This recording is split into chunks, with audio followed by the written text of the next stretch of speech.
Hi everybody and welcome to today's webinar. My name is Rachel. I'm one of the outreach officers on the I See the Difference programme, which aims to raise the profile of the allied health professions. And joining me today is my colleague George, who will now just introduce himself. Hi everyone, as Rachel said, my name is George. I'm one of the outreach officers focusing on orthodontics. If you have any questions throughout this webinar, we would love to answer as many as we can. So you should see either a question mark tab if you are on a tablet device. This will allow you to send a question through, or if you're on a computer, you should just see a little question box where you can send through your questions, and we will answer them either as we're going, depending on how busy we are, or I'll save them and put them to Rachel at the end. Great, thank you very much. Okay, so without further to do, we're going to look at jobs that make a difference to people's lives. I'm presuming that you all who've joined the call have got an interest in the health sector and possibly in being a medic and studying medicine. So our aim really today is to look at thinking through creating a backup plan to medicine. And so without further ado, let's move to the first slide. So let me just talk to you then a little bit about the objectives. So hopefully by the end of this, you'll be thinking more along the lines of, oh, I must have a backup plan in place, and I must make use of that fifth UCAS choice. Because obviously if you're applying for medicine, you get 4 choices of medical school, but essentially you can make use of that fifth choice to apply for something different. And it makes absolute sense that that backup choice is possibly a different course, maybe with different grade expectations, but still probably in the medical or health sector arena. So that's what we're going to hopefully get you to think about today. I'm going to talk a bit about the allied health professions then, and as George has already said, we're going to see if we can answer some of your questions. So keep those going throughout, and of course we will answer some at the end as well. So the benefits then of pursuing a course in medicine are probably quite clear to you. So medicine is obviously held in quite high esteem, there's high earning potential, there are clear routes of progression, and the principal driver for you wanting to go into that sort of field is about making a difference to people's lives. Now we would argue that you can do that in many different disciplines within the health sector. So whilst you may be set on perhaps wanting to become a medic, you may want to have a slightly broader perspective at this point in time, certainly for your backup choice, where you're thinking about what other careers are actually out there where I'm still making a significant benefit to people's lives, and a difference to people's lives in a positive and constructive way. Because the allied health professionals definitely fulfill that remit. And so when I show you the range of allied health professions in a moment, you'll actually see that there are a number of roles there that perhaps you've heard of before, or ones that you need to explore further. But what unites all of these that we're going to talk about today is that they make a difference to people's lives and that they diagnose and treat patients. So let's have a backup plan in place, because roughly 60% of people who apply for medicine courses in the UK don't manage to get in. And that is simply because it's a numbers game. And so I would recommend to you that you definitely have your backup plan in place, because it won't necessarily be a case that you're not academically able enough, or you don't have the personality traits that would make you a great candidate for a medicine course. Ultimately, a lot of people apply, and therefore there aren't enough places for people to take up. So, you know, what can we do with these eager people who are excellent students, who've got really good grades, really good attitudes? Well, there are lots of different opportunities in the NHS where we can definitely benefit from your skills, and where patients can very much on an everyday basis feel the advantage of your enthusiasm and your skill. So it is about you using that fifth choice. And what we would suggest is that you think carefully about a backup plan, because I've been to many schools and colleges where often biomedical sciences are suggested as the backup. But of course, what you need to be wary of with that is that the usual route after pursuing a degree like that is then to go into a kind of clinical laboratory setting rather than a setting where you're working face-to-face with patients every day. And I think some people tend to choose that because very occasionally there is the opportunity for you to transfer across onto a medicine course. I would just say be wary of that, because I think one of the principal reasons for you choosing to study medicine will be to diagnose and treat people on a daily basis. And that route, biomedical sciences, is not going to enable you to do that as a career option. So it might be that people are saying to you, hey, this is a really good opportunity, why not pursue this as your backup? I would say think again and reconsider the allied health professions or maybe other health-related disciplines, but certainly give the allied health professions a think about. So what do allied health professionals do? So when you see the grid of professionals up on the screen in a minute, you'll think, these all look rather varied careers, and what on earth could they have in common? So rather than you scratching your heads thinking that, we've got this slide here that shows you how those different professions are united with a common purpose. So whilst they might be very different roles, they might focus on specific parts of the body, specific types of patient, specific conditions. They are all united in the fact that they provide treatment and help to rehabilitate adults and children who are ill, have got disabilities or injuries, or indeed special needs, with the idea of helping them to live their lives as fully as possible. And the great thing is that most of these professionals actually manage a caseload of patients. So the patients are yours in essence. You see the patient from the point of diagnosis right through to treatment. So sometimes that will mean that you see patients for a number of consecutive days, weeks, months, or even over a number of years. So that, I think, sets them apart from some of the other health professional careers, because not all roles enable you to build up that rapport and that understanding of a patient over a period of time. And I think that that is a real unique selling point, really, of these professions, in that you get to have that in-depth understanding, build up that knowledge of your patients. So why would they be a good backup? We've said then that they would be professions that make a difference to people's lives. We've also said that really there are some similarities and synergies between medicine and being an allied health profession. So in many of the disciplines you learn about human anatomy and physiology. And these are really good professions to go into, because if you've been studying sciences, then you can use your sciences in an applied way for the betterment of people's health.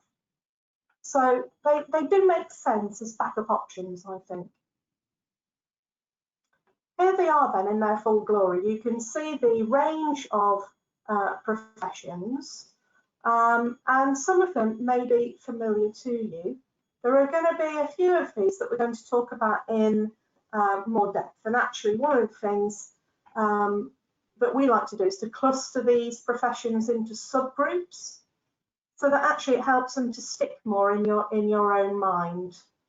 So there are 4 on the screen here, which we'll be talking about in a bit more detail, and that's orthoptists, podiatrists, prosthetists and orthotists, and therapeutic radiographers.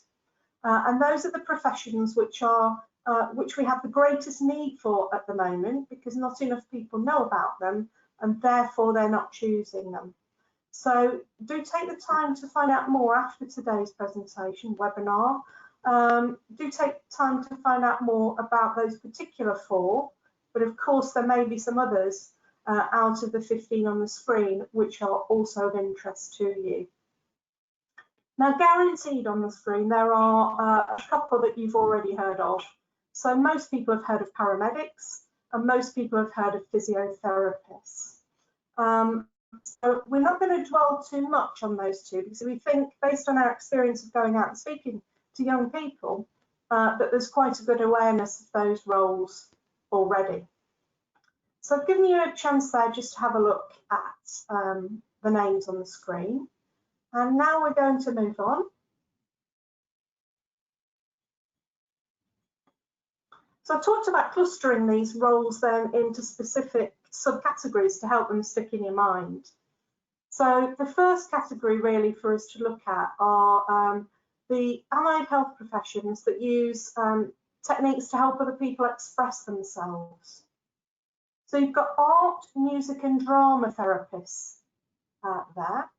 Now they all study an undergraduate degree in their chosen discipline, art, music or drama. And then they pursue a postgraduate course after that so that they can train on the clinical side so that they're able to become a therapist using their specialist knowledge to help patients to express themselves.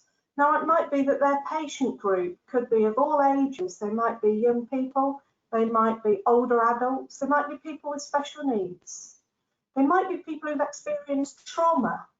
There might be people who have got mental health issues as well as physical health issues, or one or the other.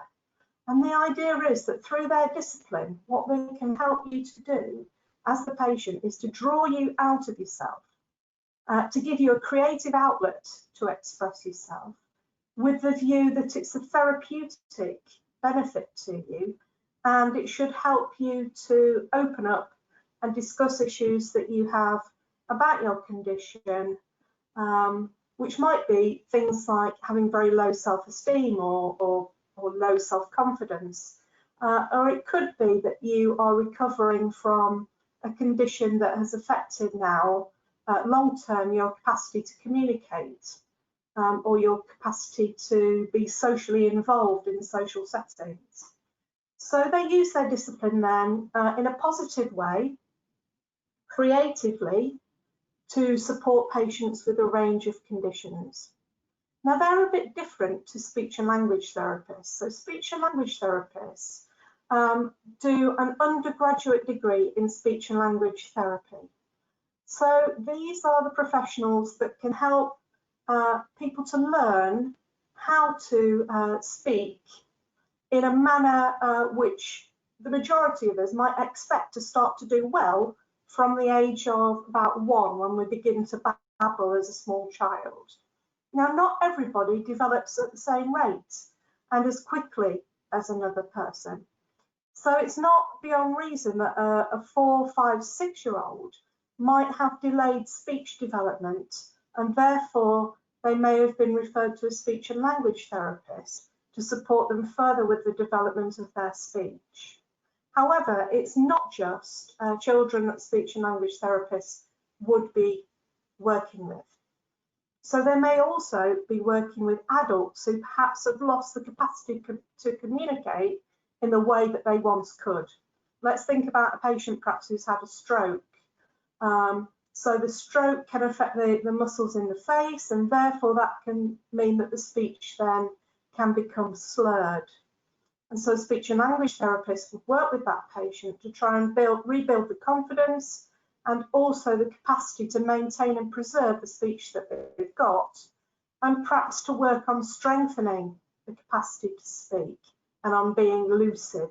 So quite an important role. So if you put yourself in the position of a patient that's had good quality speech and language throughout their life, and then through fate has lost it, you can imagine that that takes quite a lot of work, doesn't it, to reinstate that kind of sense of independence and confidence to be in social or work settings again. So a very important role there as a speech and language therapist. So let's move on to the next subset of jobs. Now these are all roles which help people to move around, stay mobile and stay independent. So you may probably have heard of a dietitian, or I guess you could guess what a dietitian does, maybe from the title. So a dietitian will work with patients of all ages, and they may do things as simple as provide a kind of booster to the immune system, if you like, for people who have been ill, might have been in hospital, and might have lost some of their kind of physical condition and their strength by having a period of time in hospital. So a dietitian could prescribe for a patient something like a shake, which is added to a drink, or a powder that might be added to food, which has got some essential nutrients within it. And by mixing that into the food or drink, it enables the patient to rebuild their strength because it's got a fine balance of nutrients, vitamins and minerals, which would help the patient to recover more quickly. So dietitians play a big role with people who've got conditions which could be affected by their diet. So let's think for a moment about a type 2 diabetic. So a type 2 diabetic may be medicated or might not be at the start of their journey of being a diabetic, but they will need to watch what they eat. So obviously, foods with high sugar levels are not going to be a diabetic's best friend. So a dietitian would work with a diabetic patient to say, look, this looks like a healthy diet. And so you'll be wanting to have a balance of these kinds of nutrients and therefore these sorts of foods. So we would recommend that you follow this kind of meal plan to help you to reduce your sugars, your blood sugars, and to help you to maintain your condition. And of course, as a diabetic patient, that may not be the only allied health professional that you might see. You may also see a podiatrist, and we'll come on to that in a moment. So dietitians can work then with people who've got those sorts of conditions. They also play a big role in supporting elderly patients as they come out of hospital. So many elderly patients will be released home, maybe to a home in which they're the only person that lives there. And so we all know if we felt ill for a period of time, that probably the last thing that we want to be bothered with is creating a kind of healthy, balanced diet for ourselves as part of our recovery. Well, a dietitian will create a shopping list. They will talk through with the patient the types of things which will boost their immunity and aid in their recuperation at home. So you can see that without the efforts of a dietitian, the lifespan potentially of quite vulnerable or elderly patients could be reduced without their input. So a very important role there. You may perhaps have heard of an occupational therapist. If you haven't, let me just tell you what they do. So often they will work with you as a patient following accident, illness, injury, or if you have a recent disability, then they will work with you to assimilate you back into a work environment or a home environment. So let's say now that you are recovering from an accident, you broke both of your legs, you required surgery on the legs, you're building up your strength bit by bit, but actually going upstairs would be a real struggle for you, and working for a whole day in your employment would be a challenge if you were going into your workplace. So the occupational therapist knows that. They will work with you and your employer, and they will say, look, you know, Rachel's recovering from these bad breaks to her legs. She's feeling better. She'd like to come back into the workplace, but she will need to have a parking space near to the door.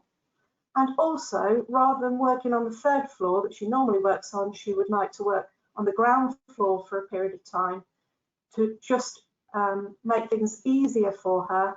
And actually, if we can review what her working life cycle might be for the first week or two, and maybe reduce the hours if she needs that, then that would be recommended. So they can work in a brokerage way with you and your employer. They can also come and analyse your home environment. If you need modifications to your home, they can advise on that. If you need assistive technologies to support you with things like feeding, dressing yourself, reaching for things in the home, they can advise on that and set the wheels in motion to get you that sort of support. So they are very much based on the kind of therapeutic work of getting you reintegrated and reassimilated into your home life or work life environment. That's really what they do. We'll come on to talk a bit more about orthoptists as we go through. And then I would just recommend that anybody who's ever thought about being a physiotherapist also looks at what an osteopath does. There are some similarities, there is some overlap. Physiotherapists often will use equipment, whereas osteopaths usually don't. And osteopaths often will work in private practice, whereas physiotherapists usually work in the NHS but can work privately.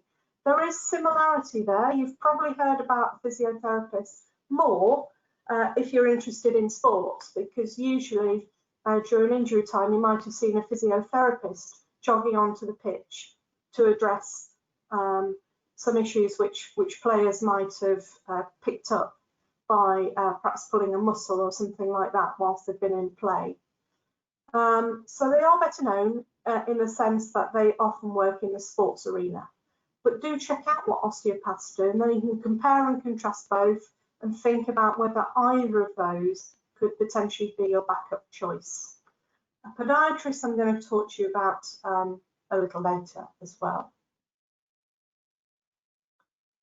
So the next section then are roles really which are about working in acute care. So what I'm meaning by that is that you are going to be working far more in kind of life and death type scenarios. So we know what a paramedic does. We know that when they're on shift, they can be going to a whole range of different issues with which patients present. They never quite know what it is that they're going to meet on the ground when they arrive at, let's say, the scene of an accident, because they will have had a description of the patient's condition, which will have been radioed to them and which will have triggered them going to the scene. However, they don't know when they get there necessarily how lucid the person is. They don't know whether or not they've necessarily got special needs. And they don't know whether perhaps they have degenerated further in the period between making a phone call, a 999 phone call, and them arriving at the scene. So they have to be really adept at dealing with things that they see in front of them, different types of people, different types of conditions. They need to have a very good general awareness of conditions which affect the human body. So they are really good generalists, and they need to have very good wide, broad experience. You will need a driving license to become a paramedic. And I gather that you will need that certainly by your second year of study as a paramedic. It's really important that you know that, because obviously it's a highly mobile role. Now, you probably haven't heard of an operating department practitioner. And if, like me, you've ever had an operation in your life, you probably weren't introduced to the operating department practitioner within the surgical theatre. So operating department practitioners are a little bit hidden in terms of our sense of what they do. Most people I've ever spoken to don't know what an ODP does. And so they really are the masters of the surgical environment, the surgical theatre environment. They manage that environment. They make sure that the right things are in the right place at the right time and the right professionals are in the room. They work very closely with ambulance crews arriving at hospitals if a patient has got a difficulty with their airway. So if the paramedics haven't been able to establish an airway, then an ODP will meet an ambulance at the point it arrives at a hospital to try and establish that quickly. Because obviously that can be life and death if that can't be established quickly. But usually they'll work in the operating department area, and they will do some simple things such as checking the instruments, making sure that the instruments that are needed are kind of counted and accounted for, both before the operation and of course at the end, so that nothing gets left in a body cavity. They will also work closely with an anaesthetist. So obviously the amount of anaesthetic that you receive as a patient will differ depending on the length of the operation that you've got to have, and of course could also be influenced by things like your body mass. So you would be working with the anaesthetist to ensure that you are being put to sleep effectively. And of course, you're being brought round effectively at the end of the operation as well. So you will be spoken to as a patient by the ODP before your operation and afterwards. And part of their role is to make sure that when you've come around, everything's fine, and to monitor you in that regard. When the operation is underway, often you become a bit like a runner in an operating department. So if another specialist is needed to go into the theatre, you would be sourcing them. If a piece of kit is needed to assist in an operation and it's not within the surgical theatre and needs to be brought from elsewhere, you would be in charge of trying to source that as well. So really quite an interesting role and a varied role. And so I think one to look into if maybe previously you just kind of dead set on being a paramedic as your backup choice. I'm going to come on to talk about therapeutic radiography in a bit more detail, but just to say, obviously there's a synergy with the titles between a diagnostic radiographer and a therapeutic radiographer. So diagnostic radiographers play a key role in hospitals fairly on in the patient journey in the hospital, because as the name suggests, they're diagnosing based on imaging techniques, all sorts of imaging techniques, not just x-rays, what the condition is which medical professionals assume that the patient has at the point of entry to a hospital. Or it could be that you've been referred to a diagnostic radiographer from your GP, for example.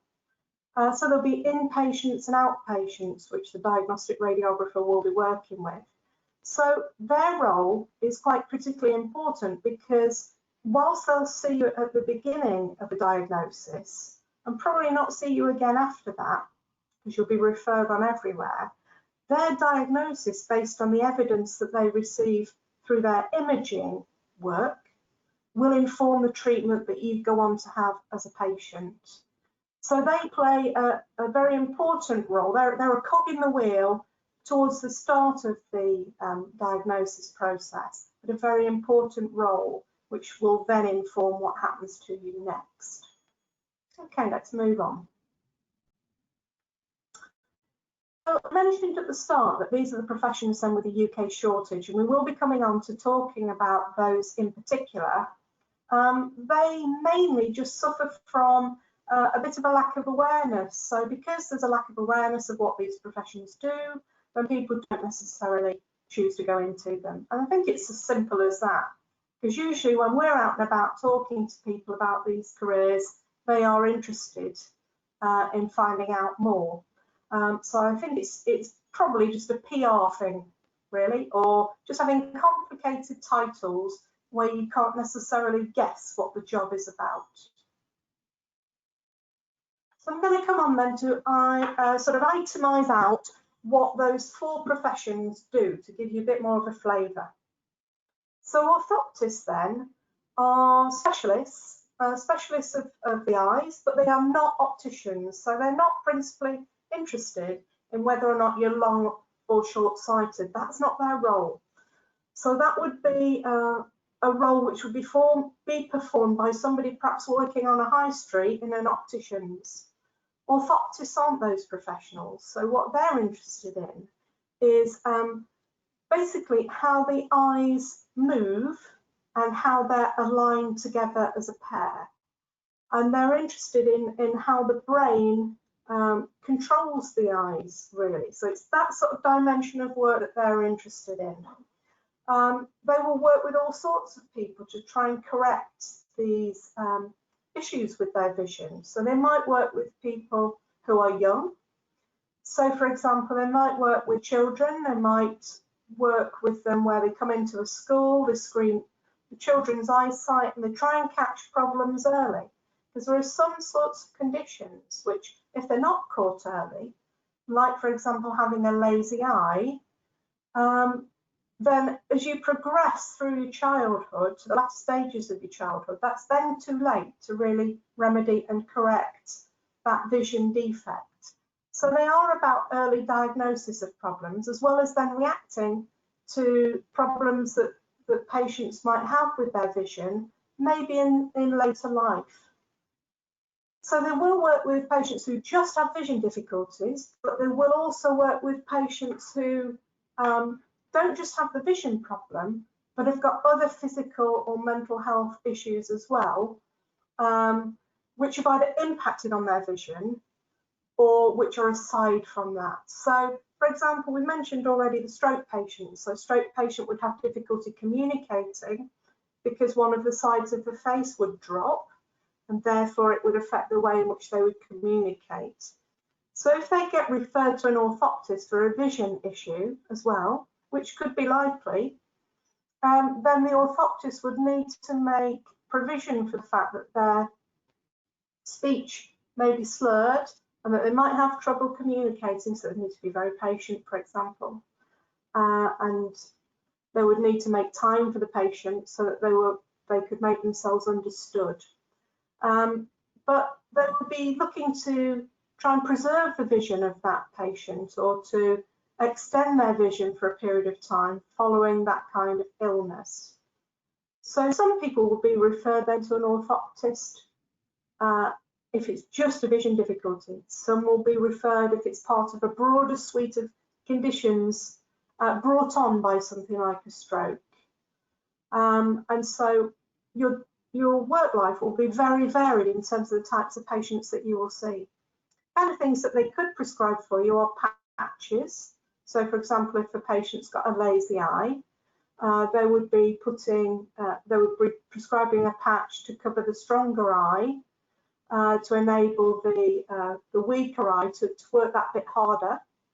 They might be prescribing eye exercises, which you could do at home once you've been told how to do. Or they might be building something like a prism into a pair of glasses. So if your eyes are misaligned, if you have a prism in one of the sides of your glasses, when the light hits it, it bends the light and it fools the brain into believing that the eyes are realigned. So that's quite a clever little technique which is used by orthoptists for people with misaligned eyes. So they will work then on early diagnosis and with patients where they've already got a condition. So prevention and trying to sort out problems as they've already manifested themselves. They can work in a mobile capacity some of the time, and they can work in hospitals and clinics as well.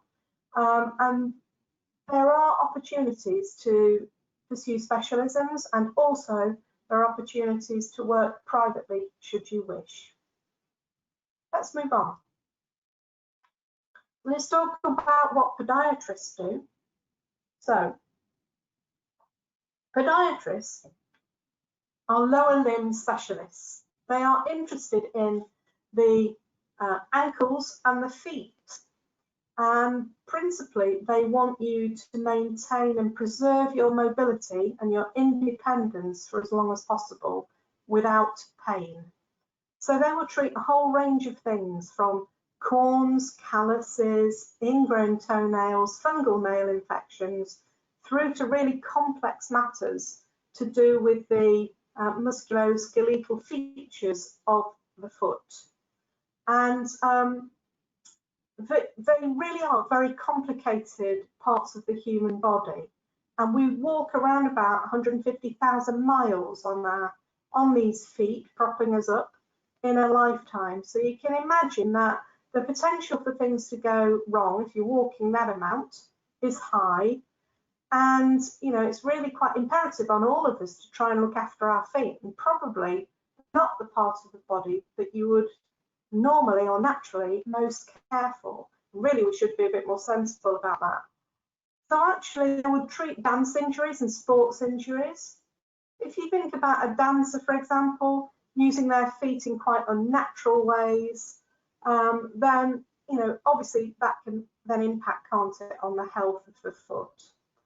Obviously, sports injuries are very common with the feet and lower legs as well. But they'll also work with other patients. So they'll work with patients who've got long-term conditions, such as diabetes, where the nerve endings over time in the foot can slightly deaden off over time, or can be more serious than that, potentially meaning that the patient has to have an amputation. So podiatrists will play a role in prevention and cure in their roles as well. Often they'll work with older people because usually babies and children don't tend to have the same sort of issues with their feet and lower limbs that older people will have. However, that's not to say that they don't work with children. Sometimes they do, and there is a specialism in podiatry specifically focused on working with children. So let's move on to prosthetists and orthotists. So we talked about that diabetic patient before, possibly needing to have an amputation because their condition has got so bad that they've needed to lose part of the limb or the foot. And so they would go to a prosthetist to have an artificial limb created for them. The main difference between what prosthetists and orthotists do is that prosthetists replace something which is no longer there, and either it hasn't been from birth or you've lost it through your life, through injury, accident or illness. Often veterans returning from war zones have lost limbs. So they'd be replacing something then that's no longer there, whereas an orthotist would be using the existing body structure and they would be building something around that to support the movement. So something like a splint, a neck brace, leg brace, back brace, those sorts of things. Or even something as simple as an orthotic insole, an orthosis for the shoe, which fits into the shoe and might then actually help you to rebalance both of your hips if you've got one leg slightly longer than the other.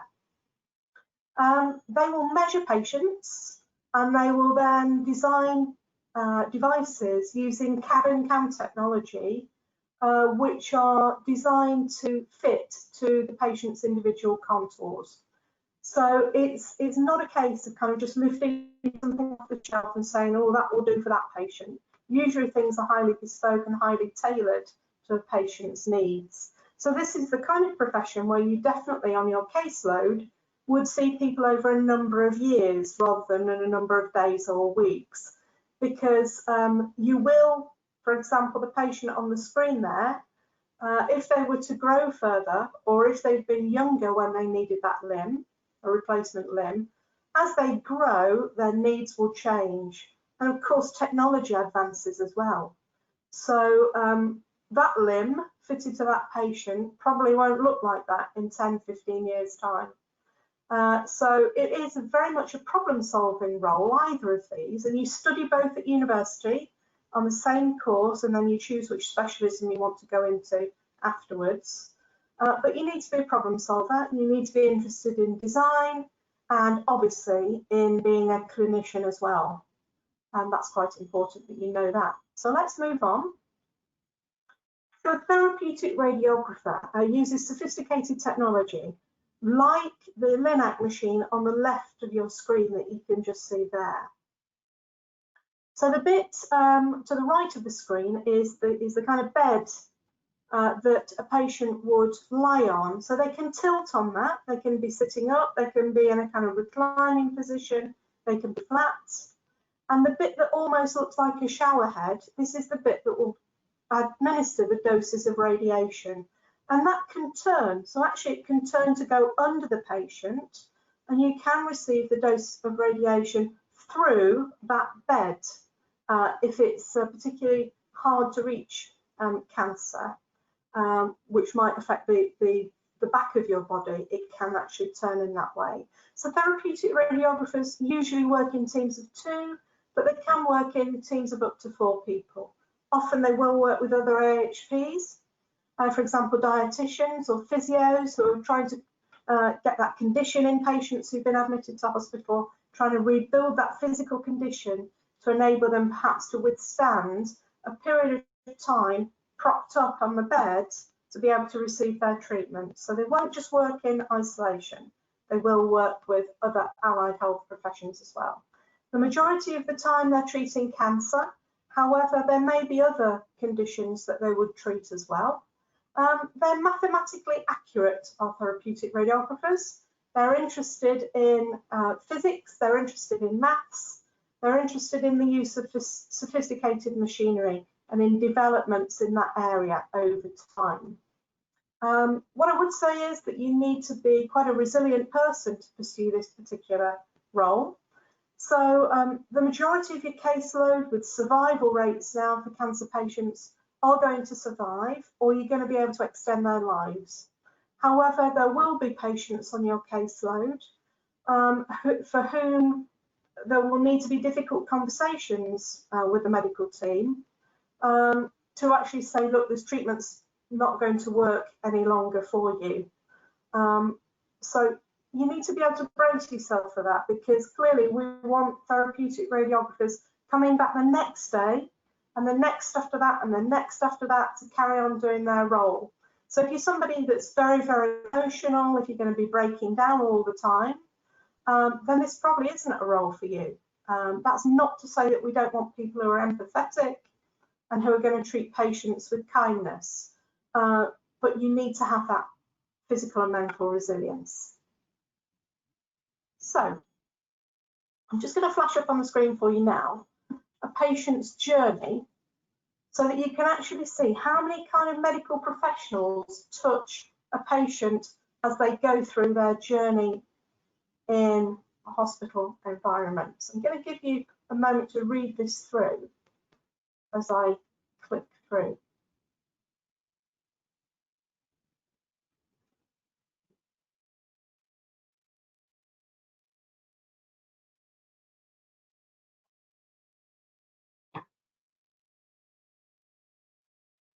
Okay, so hopefully you've had a chance to read that. It's quite incredible, really, how many professionals within a hospital environment will actually see you from the time of getting through the door to being dispatched, and then maybe picking up with you beyond going home to aid with your recuperation and your recovery. So hopefully that's given you a bit of an insight there. So why would you become an allied health professional? Well, the employability is really great. So over 90% of graduates are working in their chosen profession after studying their degree course or after training. You can often choose some jobs in the NHS or private practice. So if you go into private practice, clearly the pathway for patients coming to you is a bit different.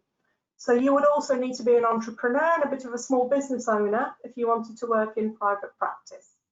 Whereas the pipeline of patients doesn't really stop if you work in the NHS, because patients will be referred, usually by their GP, into your service.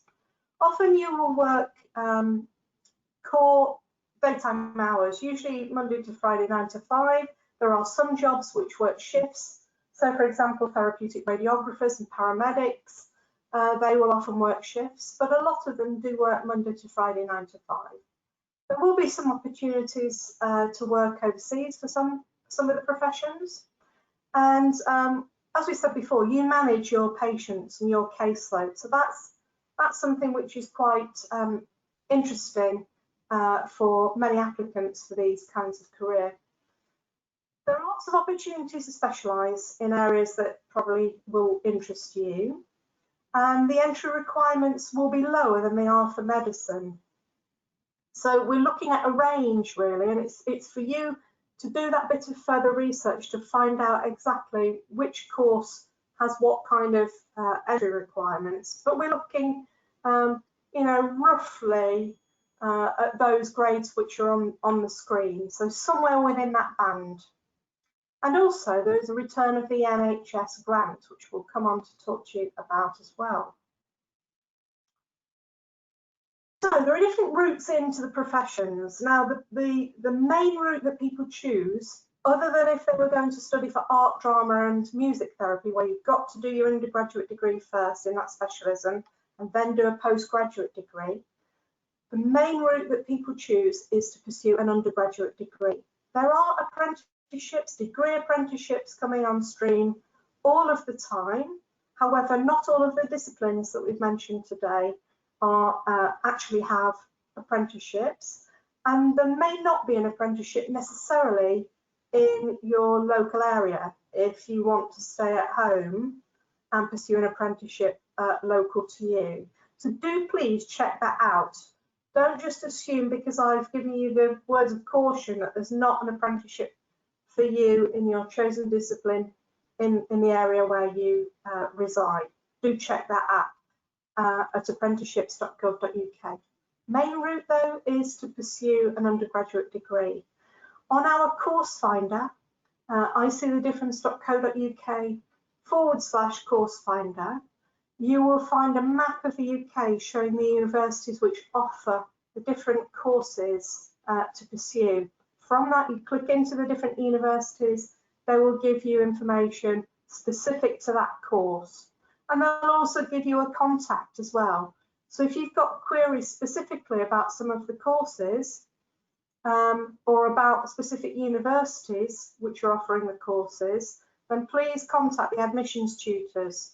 Don't worry about doing that. Don't feel foolish. That's their job and that's what they do. No questions too silly. So let's talk about the grant. So this is essentially money which government has now made available as a bit of an incentive really to get you to maybe consider the allied health professions as career options. So just to say that by having the grant, this shouldn't be the principal reason why you want to pursue these careers, and you will know that, of course. So it should be that you want to diagnose and treat patients. That's the driver for pursuing these courses. However, there is a £5,000 a year grant available for students who would be pursuing those undergraduate degrees which are marked as purple on the screen. And you would get £5,000 a year across the 3 years of study. And that is, unlike a loan, it's a grant, so therefore you don't pay it back. So hopefully that might be of interest to some of you. There is, though, an additional £1,000 available for the shortage professions. Now remember, I talked you through 4 of those shortage professions, and additionally the government has rolled in diagnostic radiographers in that bracket as well. So now we're talking £6,000 a year of grant across your 3-year degree course for those particular courses. So let's come on then to the kind of financial rewards for rewarding careers. Pretty much everybody that's starting their role as an allied health professional will start at the lower band, which is, well, band 5, at the lower limit of 24,240. But there is the potential there to work your way up the pay scale, and usually that's by pursuing opportunities to get greater depth of experience, maybe to take on something managerially, maybe to manage a small team of fellow AHPs, maybe to manage a multidisciplinary team of AHPs from across disciplines.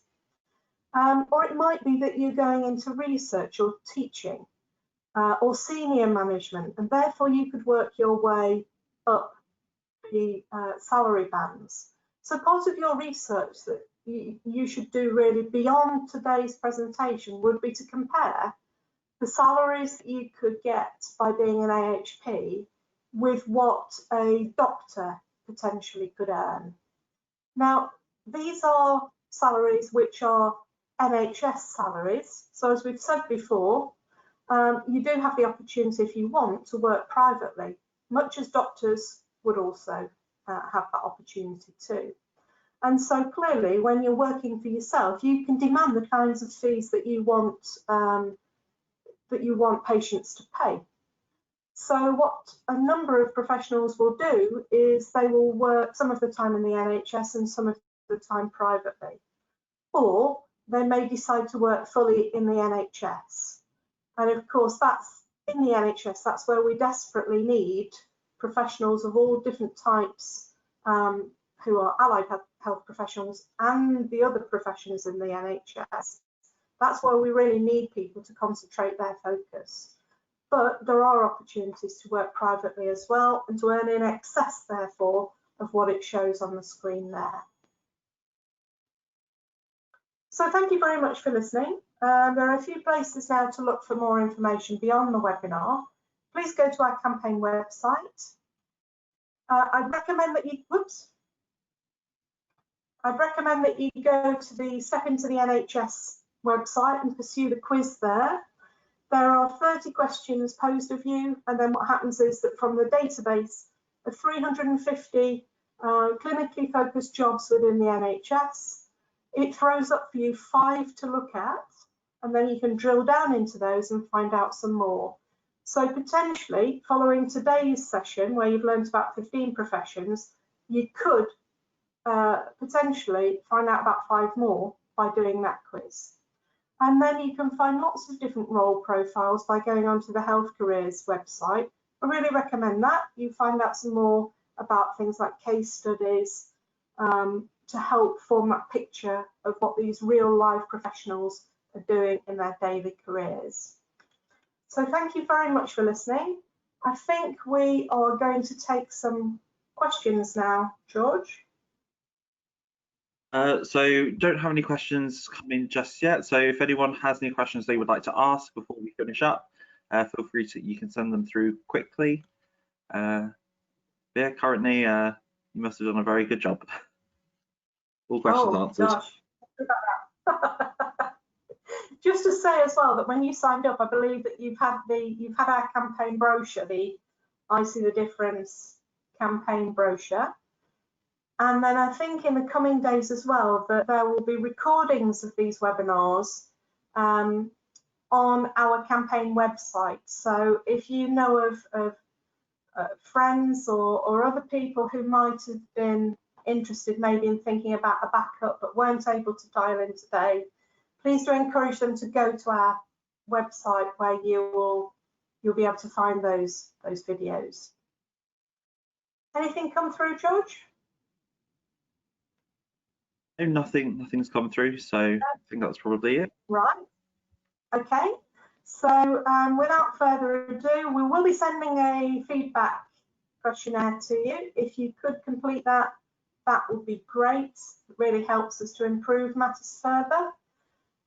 So do have a look out for anything else which is coming. We do have a series of other webinars which are being scheduled in July and August, focusing on the 4 shortage professions. So just to recap again, that's podiatry, therapeutic radiography, orthoptics, and prosthetics and orthotics. So do look out for those because if you're interested in finding out a bit more about them, then it would be great if you could dive into that. And in fact, I'm doing one tomorrow on podiatry with a podiatrist, answering the questions that I'm going to pose to them. So do check those out.